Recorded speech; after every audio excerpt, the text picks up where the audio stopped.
सच्चिदानंद घन भगवान की जय। तीसरे अध्याय के पिछले एपिसोड में हमने देखा था कि भगवान अपने धर्म का पालन करने के लिए बहुत जोर दे रहे हैं और अपने धर्म का पालन करते हुए जीव अपना कल्याण कर सकता है। ऐसा धर्म के पालन का महत्व भगवान ने बताया और ज्ञानी पुरुष के अनुसार आचरण करते हुए अपना जीवन दिनचर्या बनाते हुए अपने स्वधर्म का पालन करते हुए जीव अपना कल्याण करने के लिए प्रवृत्त रहे, ऐसा भगवान ने इसकी महिमा बताई। अब इसके जब अर्जुन ने सुना कि अपने धर्म का पालन, यह तो एक सामान्य सी बात हुई।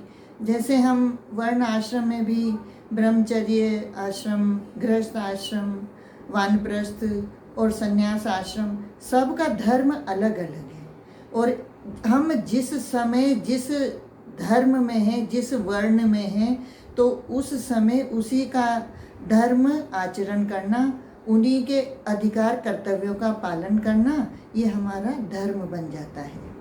और एक आश्रम का वर्ण का धर्म दूसरे वर्ण आश्रम के लिए परधर्म हो जाता है।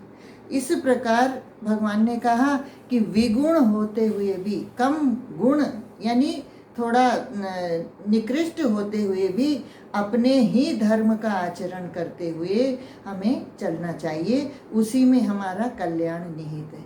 जैसे हम सोचे गृहस्थ आश्रम में गृहस्थ का धर्म थोड़ा कमज़ोर है, इसमें विषय भोग, राग द्वेष, काम क्रोध लोभ सब मिलेंगे। और जैसे वानप्रस्थ संन्यास का आश्रम श्रेष्ठ है और उसमें धर्म भी श्रेष्ठ है, तो शायद उसका आचरण करने में हमारा कल्याण जल्दी हो। पर बात ऐसी नहीं है। भगवान ने जो कहा है उसके अनुसार ऐसा है कि अगर हम गृहस्थ आश्रम में हैं तो हम उसी का पालन करें। गृहस्थ आश्रम में कभी कभी काम क्रोध लोभ को उचित भी ठहराया जाता है और उसके अनुसार चलने में कभी कभी हमको धर्म का पालन होता है। लेकिन इसका मतलब ये नहीं कि हम काम क्रोध लोभ को रखते हुए और हमारा आचरण बनाए। हमारा आचरण तो हमको इनको छोड़कर ही करना है।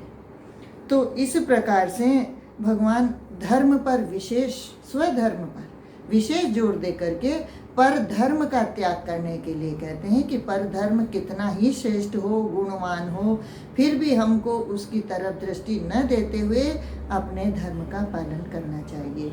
तो इस प्रकार जब अर्जुन ने सुना तो अर्जुन को लगा कि अपने धर्म का पालन करता हुआ जीव चले। इसमें अर्जुन, ये बात भगवान ने क्यों कही? क्योंकि अर्जुन युद्ध को छोड़कर, अर्जुन क्षत्रिय हैं और क्षत्रिय होते हुए युद्ध उनका धर्म है, लेकिन अर्जुन युद्ध को छोड़ करके और संन्यास लेकर के अपना कल्याण करना चाहते थे। इसलिए भगवान ने यहाँ पर यह स्वधर्म की इतनी चर्चा करी, जो हमारे आपके लिए बहुत उपयोगी है और हमको भी इस पर विशेष जोर देना चाहिए। यहाँ भगवान बता रहे हैं कि इस प्रकार से आचरण करता हुआ जीव अपना कल्याण कर सकता है। और एक बात भगवान ने स्वभाव की भी कही है, क्योंकि स्वभाव से ही जीव अपना पतन करता है और स्वभाव से ही जीव अपना पतन रोक सकता है। ऐसी चर्चा भगवान ने करी है। और फिर अब यहाँ अर्जुन को जब ये लगा कि हम अपना आचरण करते हुए काम क्रोध को पूरा कैसे छोड़ सकते हैं और हम इनसे दूर कैसे हो सकते हैं, क्या इनसे मुक्ति हो सकती है, कुछ अर्जुन के मन में इस तरह का प्रश्न उठा और उन्होंने भगवान से प्रश्न कर दिया। अर्जुन उवाच अथ केन प्रयुक्तो अयं पापं चरति पुरुषः अनिच्छिन्नपि वर्ष्णेय बलादिव नियोजितः। अर्जुन ने पूछा कि हे कृष्ण, तो फिर ये मनुष्य स्वयं न चाहता हुआ भी बलात्कार से लगाए हुए की भांति किससे प्रेरित होकर पाप का आचरण करता है? यह अर्जुन कह रहे हैं, हे कृष्ण। कृष्ण ने संबोधन दिया है। कृष्ण का सामान्य अर्थ है कर्षण करने वाला, खींचने वाला, जो आकर्षित करता है, वह कृष्ण। यहाँ भगवान ने संबोधन दिया कि भगवान का कृष्ण नाम से संबोधन दिया। और वार्ष्णेय, वार्ष्णेय कहा है, वार्ष्णेय वृष्णि वंश में भगवान जब स्वधर्म और अपने धर्म पालन की जो चर्चा कर रहे हैं ना, कि जिस वर्ण आश्रम धर्म जाति में हमारा जन्म हुआ है, तो यहाँ वार्ष्णेय वृष्णि वंश में भगवान का अवतार है। और वृष्णि वंश में अवतार होने के कारण अर्जुन ने यह संबोधन दे करके भगवान से प्रश्न किया है कि हे कृष्ण, हे वार्ष्णेय, अगर मनुष्य स्वयं चाहता नहीं है, क्योंकि सब मनुष्य पाप करना नहीं चाहते, पाप करने वाले जीव तो बहुत कम, बहुत जो मलिन बुद्धि के होते हैं, जिनकी बुद्धि में पाप करना ही ध्येय है, ऐसे जीव कम होते हैं।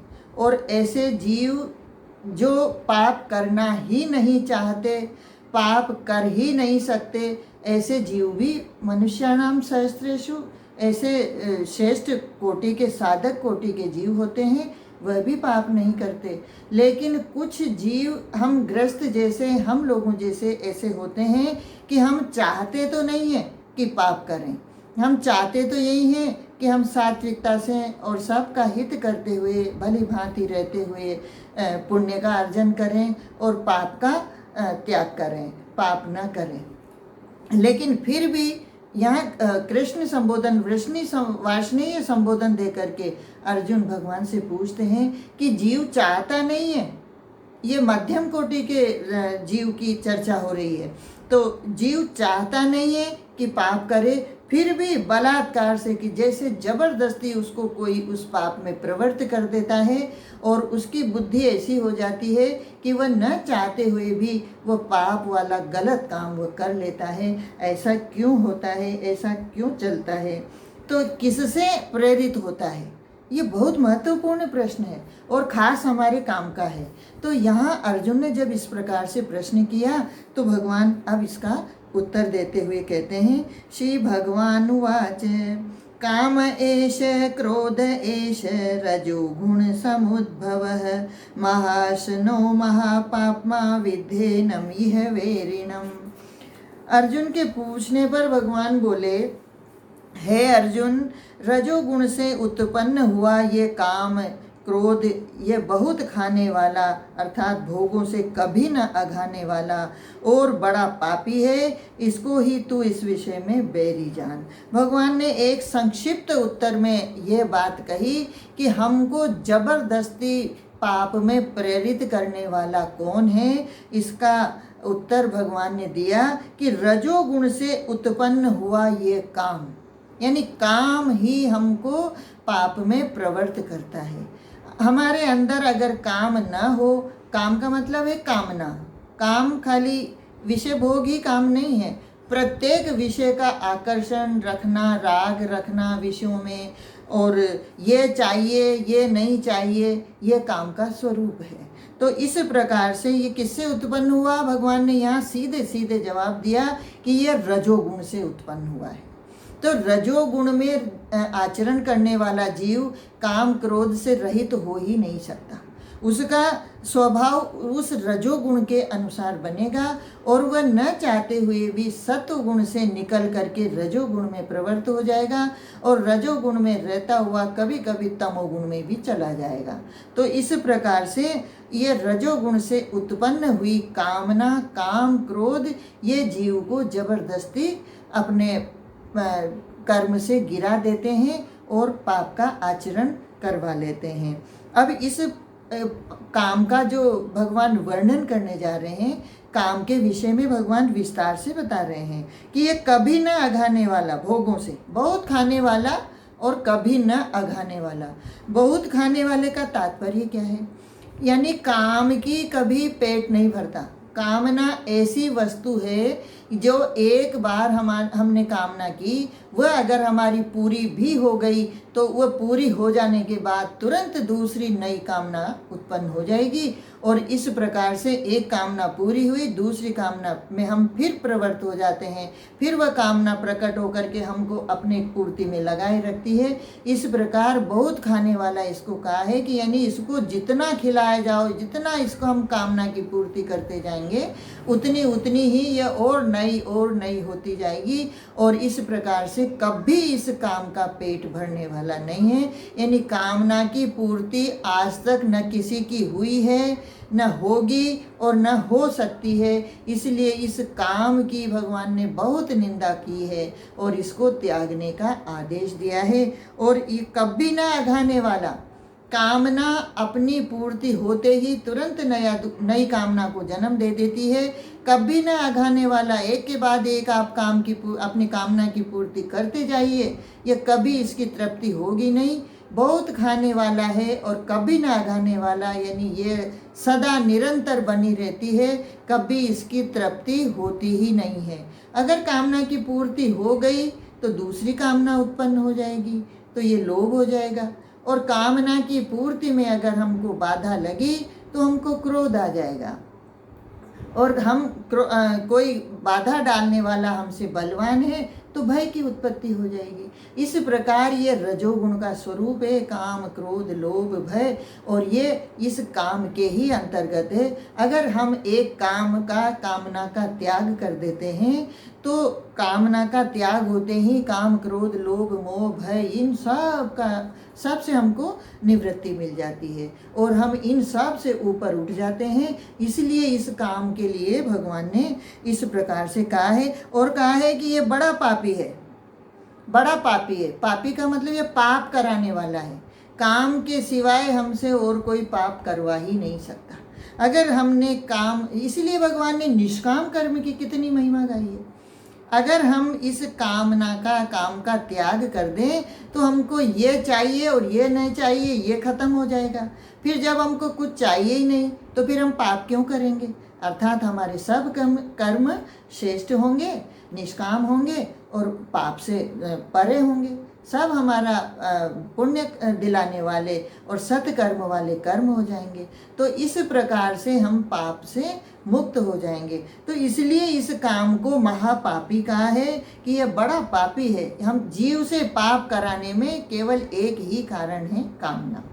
और इस विषय में, इसको ही तू इस विषय में बेरी जान, यानी ये काम हमको हमारे कल्याण में सबसे बड़ा शत्रु है, सबसे बड़ा बाधक है। इस काम की वजह से ही हम अपने कल्याण में प्रवृत्त नहीं हो पाते हैं। अब भगवान इसके लिए दृष्टांत देकर वर्णन करते हैं कि किस प्रकार से ये काम ढका रहता है। ये जीव को कर्म करते हुए स्पष्ट दिखता नहीं है। जीव का मन जब शुद्ध हो जाता है, अंतःकरण शुद्ध होता है, तब उसको इसके आवरण का पता चलता है। वरना तो जीव को कर्म करते हुए वह गलत कर रहा है तो भी उसको पता नहीं चलता। उसको एक ही बात होती है कि येन केन प्रकारेण मेरा काम पूरा होता रहे। इसलिए भगवान यहाँ पर तीन दृष्टांत दे करके बता रहे हैं। धूमेनाव्रियते वह्निः यथा दर्शो मलेन च, यथोल्बेनावृतो गर्भः तथा तेनिदम् आवृतम्। कि जिस प्रकार धुएं से अग्नि और मेल से दर्पण ढका जाता है तथा जिस प्रकार जेर से गर्भ ढका रहता है, वैसे ही उस काम के द्वारा यह ज्ञान ढका रहता है। काम ज्ञान का आवरण है।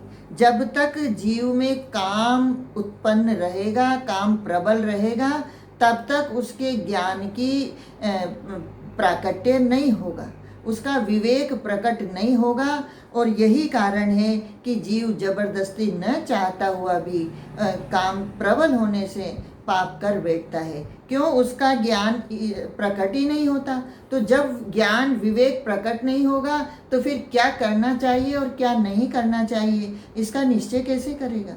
और इसका निश्चय न होने से वो जबरदस्ती विषयों में प्रवृत्त होकर के और उस कर्म को जो नहीं करना चाहिए उसको भी कर बैठता है। तो यहाँ पर सबसे पहले भगवान देते हैं कि धुएं से अग्नि जैसे ढकी रहती है। हमारे ज्ञान को ये काम किस तरह से ढकता है कि ज्ञान तो हमारे अंदर है, ज्ञान का कभी विनाश नहीं होता और ज्ञान सदा रहता है। और विवेक तो हमको, मनुष्य को, जीव को देकर ही भेजा है भगवान ने, लेकिन उसको प्रकट करने की आवश्यकता है। और ये जब तक काम का आवरण रहता है तब तक जीव का विवेक प्रकट नहीं होता, और विवेक प्रकट हुए बिना इस काम का नाश भी नहीं हो सकता। इसलिए धुएं से जैसे आग ढक जाए तो वहाँ पर हमको अग्नि का प्रत्यक्ष दर्शन नहीं होता। धुआं तो दिखता है लेकिन अग्नि का प्रत्यक्ष दर्शन नहीं होता। तो उसके लिए हम क्या करेंगे कि अगर हमको अग्नि का प्रत्यक्ष दर्शन करना है तो हमको चिंगारी लगा करके लो उठती हुई अग्नि को जलाना पड़ेगा। और जब वह लो उठती हुई अग्नि जलेगी तो ये धुआं का नाश हो जाएगा। तो या तो धुआं का नाश होगा तो विवेक अग्नि प्रकट होगी, अथवा अगर अग्नि ढकी रहेगी, धुआं रहेगा तो अग्नि कभी प्रकट नहीं होगी। इस प्रकार से ये धुआं अग्नि का आवरण है। इसी प्रकार से विवेक को धुएं की तरह से इस काम ने ढका हुआ है। तो हमको जब भगवान इसके लिए कह रहे हैं कि इस काम का तुझे त्याग करना चाहिए, इसको मार देने की आज्ञा भगवान आगे देंगे, और इसको मारे बिना, इसको समाप्त किए बिना ये विवेक प्रकट नहीं होगा। और विवेक प्रकट किए बिना हमारा कल्याण नहीं हो सकता। और कल्याण विवेक प्रकट किस प्रकार से होता है, ये धुआं कैसे हटता है? बिनु सत्संग विवेक न होई, राम कृपा बिनु सुलभ न सोई। कि बिना सत्संग के विवेक नहीं होता। क्यों? बिना सत्संग के कामना नष्ट नहीं हो सकती। हम अपना आचरण करते हुए जिस प्रकार से चल रहे हैं, चलते आ रहे हैं जन्म जन्मांतर से, उसमें हमारा एक स्वभाव बन गया, और उस स्वभाव प्रकृति, तो हमारा ये स्वभाव बन गया, और ये स्वभाव हमारा जन्म जन्मांतर तक चलता है, चलता रहेगा। और इस पर जब मैंने थोड़ा चिंतन किया तो मुझे लगा कि जो स्वभाव पहले से चला आ रहा है और ये निरंतर स्वभाव में हमारे और गुणधर्म जुड़ते जाते हैं, यानी स्वभाव हमारा जो चला आ रहा है उससे हमको 84 लाख योनियों में भटकना पड़ रहा है, बार बार जन्म मरण मिल रहा है। तो इस स्वभाव से अगर हम आज भी हमारा इस मनुष्य जीवन को जिएंगे और इसी प्रकार इसी के अनुसरण में चलते रहेंगे तो फिर से निश्चित ही हमको 84 लाख योनियाँ मिलेगी। तो इस प्रकार से इसका मुझे लगा कि इसका कोई तो समाधान होगा। तो गुरु कृपा से मुझे, गुरुदेव के माध्यम से मुझे इसका समाधान मिला कि हमको आज जो मनुष्य जीवन मिला है इसमें इस पूर्व के स्वभाव का अंत करना पड़ेगा, बदलना पड़ेगा, परिवर्तन करना पड़ेगा। क्यों? क्योंकि यह स्वभाव जो आज तक चला आ रहा है जन्म मरण देता हुआ आगे भी उसी प्रक्रिया में चलेगा। तो आज हम मनुष्य जीवन पा करके क्या नया कर सकते हैं कि हमारा स्वभाव बदल जाए। इसी के लिए सारे साधन और सारे जप तप नियम सब कुछ इसी के लिए हैं। और इनसे जप करने से, तप करने से, साधना करने से, इससे ही हमारा पूर्व का जमा हुआ जो दृढ़ स्वभाव है उसको बदला जा सकता है। और जब हम निश्चय कर लेते हैं कि मुझे ये परिवर्तन करना ही है, यही साधना है, इसी को साधना, और यही भजन है, इसी को भजन कहते हैं। हम भजन करना केवल एक मंदिर जाकर दर्शन कर रहा है, मूर्ति पूजा कर ली, स्वाध्याय कर लिया, इतनी बात नहीं है। इन सबको करते हुए हमारा आमूल चूल स्वभाव परिवर्तन हो जाए, इसी को भजन की साधना की सिद्धि कहते हैं। तो इस प्रकार से मनुष्य जीवन पा करके हमारा ये निश्चय होना ही चाहिए। तो इसको जो स्वभाव हम आज बदलेंगे फिर वह आगे बदला हुआ स्वभाव हमको मिलेगा, और इस स्वभाव से हमको एक लक्ष्य मिलेगा कि मुझे मेरा कल्याण करना है, मुझे वापस 84 लाख योनियों की यात्रा नहीं करनी है, मुझे अपना कल्याण करके भगवत धाम पाना है। ऐसा निश्चय होने से अब उसे बार बार 84 लाख योनियाँ न मिल करके जब दोबारा जन्म मिलेगा तो मनुष्य जीवन मिलेगा, और इस प्रकार के मनुष्य जीवन से वह अपनी यात्रा को, कल्याण की यात्रा को आगे बढ़ाता रहेगा। तो इस प्रकार से इस धुएं रूपी काम को हटा करके अग्नि प्रज्वलित होगी तो वह हमारे सब कर्मों का, इनका पाप का नाश कर देगी। और एक दृष्टांत दिया, दर्पण पर मेल आ जाए, कि हम दर्पण में हमारा मुख दर्शन, हमारा पूर्ण स्वच्छ दर्पण होगा तो उसमें हमको स्वच्छ दर्शन होगा, जैसा हम हैं वैसा दर्शन होगा। और अगर उस दर्पण पर मेल छाया हुआ है तो हम जैसे हैं वैसा न दिख करके उससे अतिरिक्त ही दिखेगा, कहीं कुछ टूट फूट भी उसमें नजर आएगी और उसमें हमारा साफ दर्शन नहीं होगा।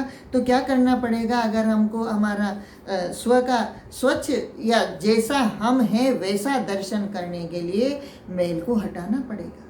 और ये मेल कहाँ से आई है, इस प्रकार से हमारे अंतःकरण पर जो ये मेल चढ़ी है, इन कामनाओं की, विषयों की, वासनाओं की ये मेल चढ़ी हुई है, इनको हटाए बिना अंतःकरण शुद्ध नहीं होगा। अंतःकरण ही हमारा दर्पण है। तो यहाँ भगवान ने तो बाहर का दृष्टांत दिया है कि दर्पण पर मेल आ जाए, अग्नि पर धुआं आ जाए, लेकिन जो हमारा अंतःकरण है वह वास्तव में हमारा अंतःकरण ही हमारा दर्पण है। और वह जब शुद्ध हो जाएगा तो उसमें जो स्वच्छ हम जो हैं, मैं भगवान का अंश हूँ, भगवान मेरे अंशी हैं, मुझे ये संसार की यात्रा करते करते कितना समय हो गया, लेकिन मेरा लक्ष्य ये नहीं है। मेरा लक्ष्य है मुझे मेरे परम धाम की, मेरे ईश्वर की, मेरे अंशी की यात्रा करनी है, उनके धाम में, उनके चरणों में जाना है। ये उसको शुद्ध अंतःकरण में दर्शन होगा। इस प्रकार से भगवान कह रहे हैं कि मेल से दर्पण ढक जाए तो उसमें स्वच्छ का स्पष्ट दर्शन नहीं हो सकता। और इसी प्रकार से जैसे जेल से गर्भ ढका रहता है, गर्भ माँ के पेट में जो गर्भ रहता है वह एक बच्चे को एक जेल से आवृत करके रखता है। और जब बच्चा पैदा होता है प्रसव के माध्यम से तो वह जेर सहित होता है, फिर उसका वह जेर हट जाता है और वह प्रकट हो जाता है। तो बच्चे को भी हम स्पष्ट दर्शन जेर से आवृत होते हुए नहीं देख सकते। उसका स्पष्ट दर्शन हमको उसको जेर से अलग होकर ही होगा। तो इस प्रकार से भगवान ने इस काम के द्वारा ढके ज्ञान को ढकने के 3 दृष्टांत देकर के हमको समझाया है। और इस आवरण का ही, ये आवरण ही पाप है। इसका ज्ञान का ढका होना, ज्ञान का काम के द्वारा आवृत होना, ज्ञान का प्रकट नहीं होना। और ज्ञान प्रकट नहीं होगा तो बिना ज्ञान के उसका निश्चय नहीं होगा कि क्या करे और क्या न करे, और वह न चाहता हुआ भी पाप में प्रवृत्त हो जाएगा। इस प्रकार भगवान ने काम को ज्ञान का नित्य बैरी कहा है। और भगवान अब इसको और स्पष्ट करते हैं। आवृतम ज्ञानम एतेन ज्ञानिनो नित्य वैरिणा काम रूपेण कौन्तेय दुष्पूरेण नलेन च। कि है अर्जुन, इस अग्नि के समान कभी न पूर्ण होने वाले काम रूप ज्ञानियों के नित्य वैरी के द्वारा मनुष्य का ज्ञान ढका हुआ है। यहाँ पर भगवान ने 3 दृष्टांत देकर के ये बात कही कि यह अग्नि के समान कभी न, अग्नि कभी भी पूर्ण नहीं होने वाले दुष्पूरे, ये कामना अग्नि को काम रूप इस प्रकार इस अग्नि को के द्वारा इस काम को ज्ञानियों के नित्य वैरी, ये ज्ञानियों का नित्य वैरी है। और जो मनुष्य का ढका हुआ है ज्ञान, इस अग्नि को हमको हटाना पड़ेगा, आवरण को हटाना पड़ेगा और अग्नि को प्रज्वलित करना पड़ेगा। इस प्रकार ज्ञान का नित्य वैरी भगवान ने इसको बताया। अब भगवान बता रहे हैं कि ये कहाँ कहाँ इनका स्थान है और इनसे किस प्रकार से जीव मोहित होता रहता है। तो इनके कौन कौन से स्थान है कि ये काम रहता कहाँ है। इंद्रियाणि मनोबुद्धि अस्य अधिष्ठानम उच्यते एतैर्विमोह्यति एष ज्ञानम आवृत्य देहिनम। कि इंद्रियां, मन और बुद्धि ये सब इसके वास स्थान कहे जाते हैं। इंद्रियां, पांचों इंद्रियां, पांचों ज्ञानेंद्रियां और मन और बुद्धि इसके निवास स्थान हैं। यानी इसके जो काम कहाँ कहाँ रहता है, देखो ये कहाँ रहता है। इंद्रियां भी प्रकृति की हैं, मन भी प्रकृति है, बुद्धि भी प्रकृति है, तो ये इसके निवास स्थान हैं। और ये काम इन मन बुद्धि और इंद्रियों के द्वारा ही ज्ञान को आच्छादित करके जीवात्मा को मोहित करता है। ज्ञान को आच्छादित करके कर्म करने का जो कारण है, ये सब हमारी इंद्रियां और मन बुद्धि हैं, और यही इसमें ही काम का निवास होता है। तो काम इनमें रहते हुए जीव को मोहित करता रहता है, उसकी बुद्धि को भ्रमित करता रहता है, और उसकी बुद्धि सही निश्चय करने में अपना काम नहीं कर पाती, इसलिए वह इनसे भटक जाता है, वह विवेक से भटक जाता है, उसका ज्ञान दबा रहता है। तो इसके लिए क्या करे? तस्मात् तुम इंद्रियाणि आदौ नियम्ये भरत ऋषभ, पापमानं प्रजहीह्येनं ज्ञान विज्ञान नाशनम।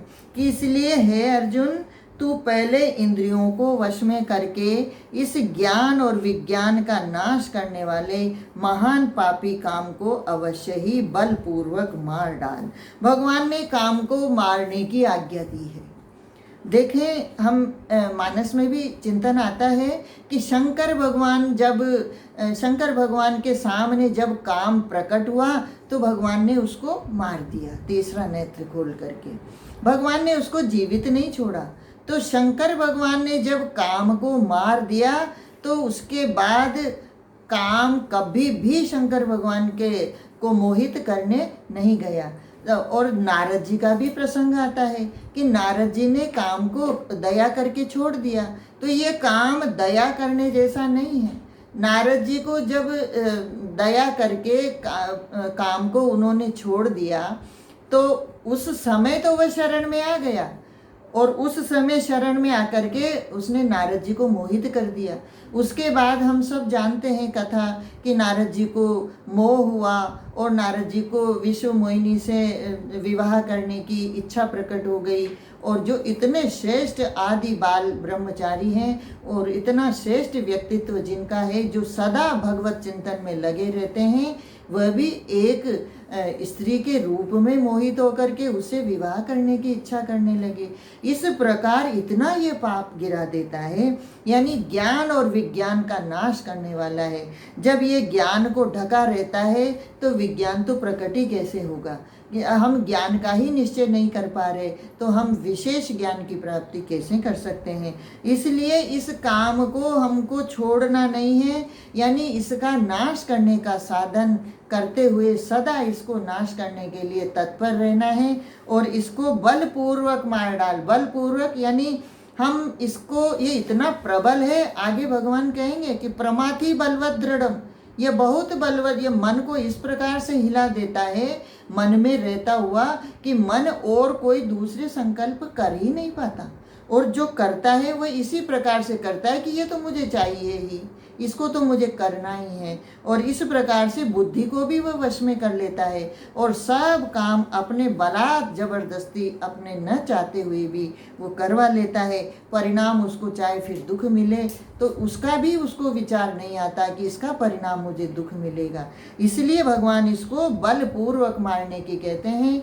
बलपूर्वक मारने का तात्पर्य है कि वह श्रेष्ठ साधन करता हुआ इस काम को मारने का, इस काम को त्यागने का निश्चय कर ले तो उसका ज्ञान प्रकट हो जाएगा। अब यह मन बुद्धि से भी जो परे है आत्मा, इसको कैसे मारा जाएगा, इसका भी थोड़ा सा भगवान चिंतन करवाते हैं कि इंद्रियाणि पराणि आहु इंद्रियभ्यः परम मनः, मनसस्तु परा बुद्धिर्यो बुद्धे परतस्तु सः। यदि तू समझे कि इंद्रियों को रोककर कामरूप बैरी को मारने की मेरी शक्ति नहीं है तो तेरी यह भूल है। भगवान ये कहते हैं कि तू इंद्रियों को वश में कर सकता है, ये जीव की सामर्थ्य है, और इंद्रियों को वश में करके वह काम को मार सकता है, ये प्रत्येक जीव की सामर्थ्य है। परंतु ये सामर्थ्य होते हुए भी वह ऐसा नहीं करता। इसमें उसका ज्ञान का ढका होना और काम का प्रबल, काम के विषय में मारने की इच्छा न होना, यही उसकी प्रवृत्ति होती है। इसलिए वह ये समझता है कि काम तो बहुत प्रबल है और हम इसको नहीं त्याग सकते। तो यहाँ भगवान कहते हैं कि इंद्रियों को स्थूल शरीर से पर कैसे कर सकता है ये भगवान बता रहे हैं। इंद्रियों को स्थूल शरीर से पर यानी श्रेष्ठ, बलवान और सूक्ष्म कहते हैं। स्थूल शरीर से इंद्रियां परे है और बलवान है। बलवान होती है इसीलिए तो इंद्रियां स्थूल शरीर जीर्ण शीर्ण होते हुए भी उससे कुछ न कुछ करवा लेती है। हम देखते हैं एक शराबी को जब शराब की तलब लगती है अथवा कोई नशा करने वाले को जब नशा की तलब लगती है तो उसके टूटे फूटे जीर्ण शीर्ण अंग होते हुए भी वो उठ करके और उसके लिए चल देता है। ये ऐसी सामर्थ्य कहाँ से आई? ये बलात् इन इंद्रियों ने उस शरीर को उठा करके ले गई।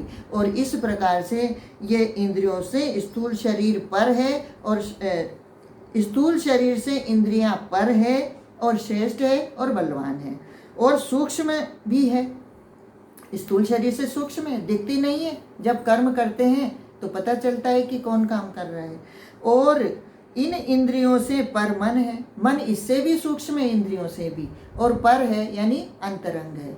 तो मन ही इंद्रियों को विषयों तक ले जाता है, मन ही बलात् इनको चलाता है। और मन से भी पर बुद्धि है, बुद्धि मन से भी सूक्ष्म है, बुद्धि सबसे बड़ी है, श्रेष्ठ है। और जो बुद्धि से भी अत्यंत पर है वह आत्मा है।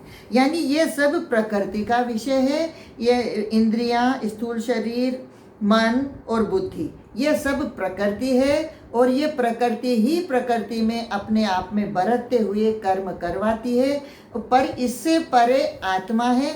और अगर हम इस प्रकार से समझ लें कि इन इंद्रियां, मन, बुद्धि से ऊपर जो पर आत्मा श्रेष्ठ है उसको अगर हम जान लेते हैं तो फिर इनसे हमारा स्वतः ही पर भाव बन जाएगा और ये सब पर धर्म होकर के हम इनका त्याग कर पाएंगे। और ये मैं हूँ ही नहीं, ये मेरा स्वरूप है ही नहीं। तो जो मेरा स्वरूप है आत्म स्वरूप, वह उस अपने स्वरूप में स्थिति हो जाएगी। अब भगवान और आगे कहते हैं, एवं बुद्धे परम बुद्ध्वा संस्तभ्यात्मानम् आत्मना जहि शत्रुं महाबाहो काम रूपम दुरासदम। इस प्रकार बुद्धि से पर अर्थात सूक्ष्म, बलवान और अत्यंत श्रेष्ठ आत्मा को जानकर और बुद्धि के द्वारा मन को वश में करके, हे महाबाहो, तो इस काम रूप दुर्जय शत्रु को मार डाल। भगवान ने यहाँ पर इतना जोर दिया है, इसको इतना काम को इतना प्रबल और दुर्जय बताया है। दुर्जय बताने का मतलब है, एक तो भगवान कह ही रहे हैं कि ये बड़ा बलवान है और इन मोहित करके, ज्ञान को मोहित करके रखता है, इसलिए ये बड़ा प्रबल है। इसलिए यहाँ भगवान ने अर्जुन को महाबाहो संबोधन दे करके कहा है। और पिछले श्लोक में भी बताया है कि जीव इसको कर सकता है, जीव की सामर्थ्य है इतना करने की। तो इसलिए भगवान ने आज्ञा दी है कि तू इस काम रूप दुर्जय शत्रु को, ये शत्रु कैसे, ये हमारा नित्य बैरी का है, ज्ञानियों का नित्य बैरी है। और हम अगर ज्ञान की प्राप्ति में चलते हैं, हम ज्ञान का प्राकट्य करना चाहते हैं, तो हमको इस काम रूप शत्रु को मारना ही होगा, मारना पड़ेगा।